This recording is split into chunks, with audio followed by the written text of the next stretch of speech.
Hey everyone, it is Dave, and that is Bo. They're bedded down in the weeds.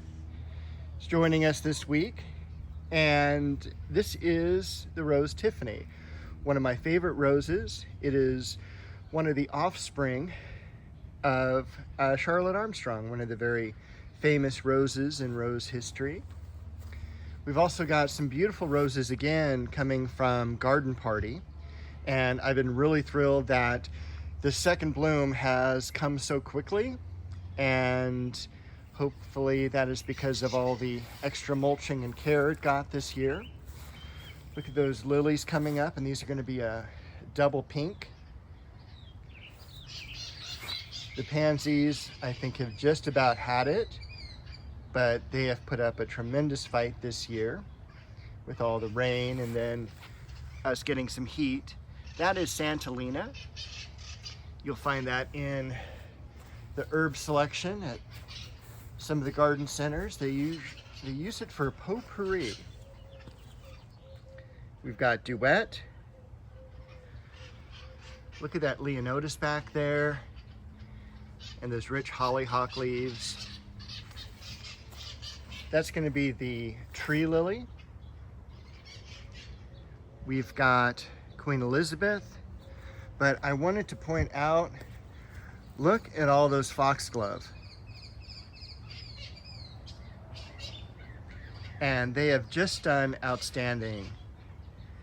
And it's just the first year from a 6-pack, just a few months ago. Lynn Anderson, also gearing up for a second bloom. And I think we've got some blooms opening back here. The bearded iris, catmint,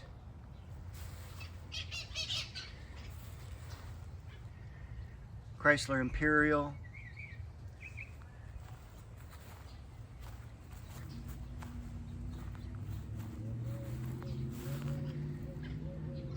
Judy Garland, the Peruvian daffodils I planted just coming up, the hemlock,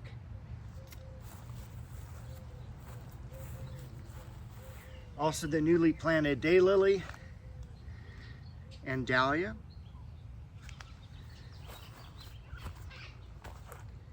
that is Sonia,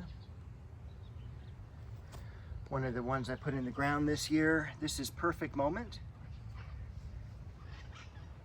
Those opened last week. That is Bo. And let's see. I think we've got Touch of Class here.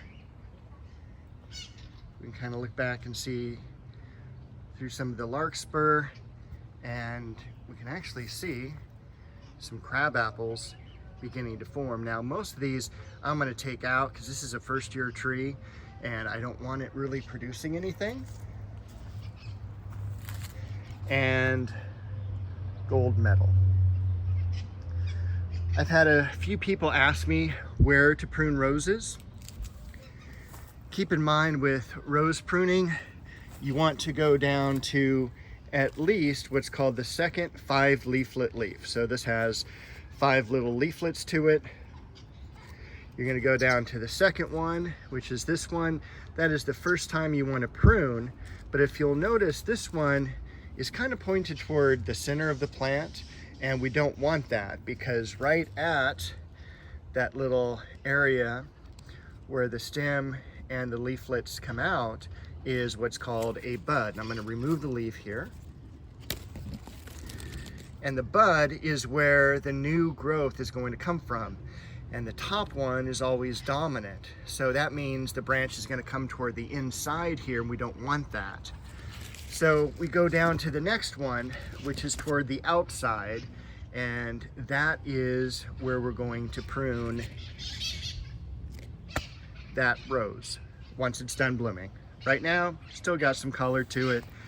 This is what gold medal looks like when it first comes out, and then it fades. And we already saw Tiffany when we first came in.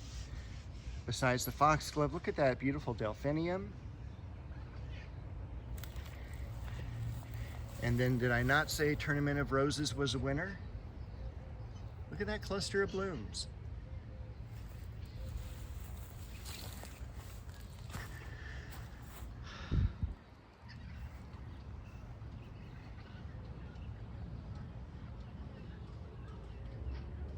Anna apple, a very heavy producer. I'm gonna have to thin out a lot of these, and you saw last week the apples that have dropped, and that's very, very normal because it's okay to lose up to about a third. That's Barbara Bush. That's the first time that has bloomed. That's one of the roses that kind of has to prove itself this year. Otherwise, it's going to be taken out. It's kind of in an awkward area anyway, a little bit too close to the rose to the left. And I kind of want to put something else in there, but don't tell that to the rose bush. That is Alina. And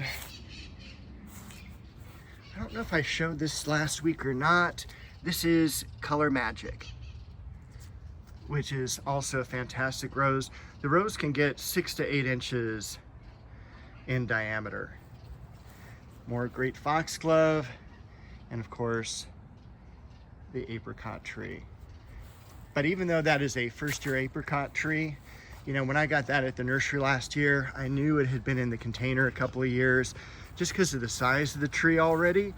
So I definitely took advantage of them growing it for me for a couple of years. Look at that peony. And I'm in Southern California. This is a peony that's come back a couple times already. This is the first time I'm getting a bloom on it. That is Mimulus, or monkey flower.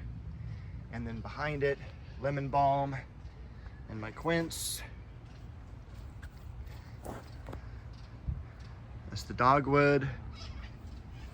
The ligustrum is in bloom. I can tell that because I'm sneezing.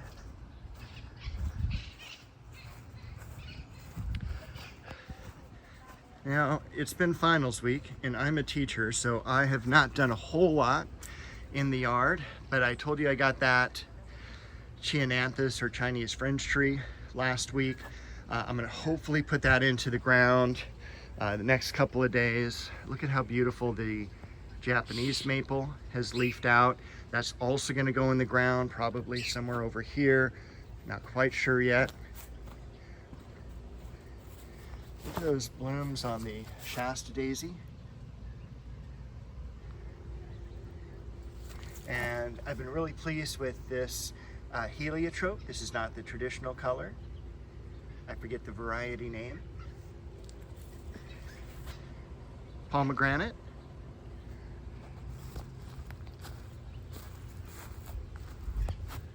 This is the Gara. That's really starting to show a lot of color. And I will be pruning those fig leaves, fig stems completely off as they sucker. Either that or maybe Bo will do that for me. We'll see, but I think it's going to be me. I actually planted this fig tree next to the fence so that if the fence ever were to fall over, it'd have something to fall over against. That's just such a straight trunk of a tree. This is Gemini. I cut the spent blooms off this morning, but at its base is the Alstroemeria and a Dianthus back there. And look at that, variegated Jacob's ladder, one of the new plantings this week. The red-stemmed chard, or red-veined chard. Dahlia, or rabbit's foot fern. Does really well growing in the ground, just as well as it does growing in a container.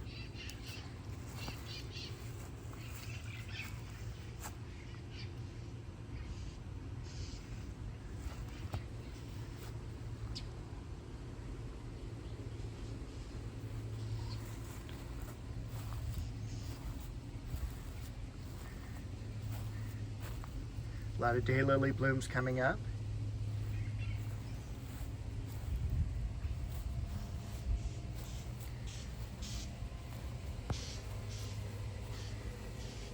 We've got, this is a pineapple guava, which you can eat the blooms off of. And in fact, let me show you back here. I don't think I've ever taken you back to this area. This is a espaliered fig, and this variety I got from Exotica Nursery. It's a strawberry fig. I don't know if there's any figs on it right now. I don't see any. Last year it gave a couple, the year before nothing, the year before like a couple of dozen. And then this is a pineapple guava that's been in the ground for many, many years, but all the blooms are now spent. So I kind of walked over here for nothing. Let me take one quick look back here. No, they're all gone, but you can kind of see the old bloom flowers here. When they're in bloom, you can actually eat the petals, and then of course the guava will form behind the flower. All right, let's go back.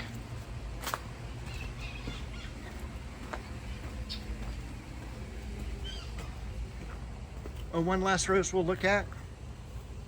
Tree Rose Crimson Bouquet.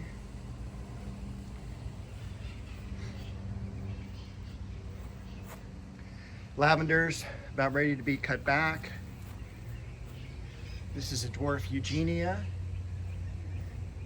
Looks like we'll have another bloom on the celebrity rose there. And we will end taking a look at the Diplodenia and bow and the magnolia. This has got to be starting to be thinned a little bit because these growths here will just shoot up 6 feet and they need to be taken out. Look at the beautiful false heather underneath. I do have a lemon, Meyer lemon right here, and that is not getting enough sun. That is underneath that beautiful champaka tree, Michelia champaka alba, very fragrant, also kind of messy during some parts of the year. So just be warned, even though it is evergreen, doesn't mean it stays just green and perfect year round. It does go through seasonal drops of flowers, flower buds, and thinning out leaves. And that is it for this week. I will see you next week with another video.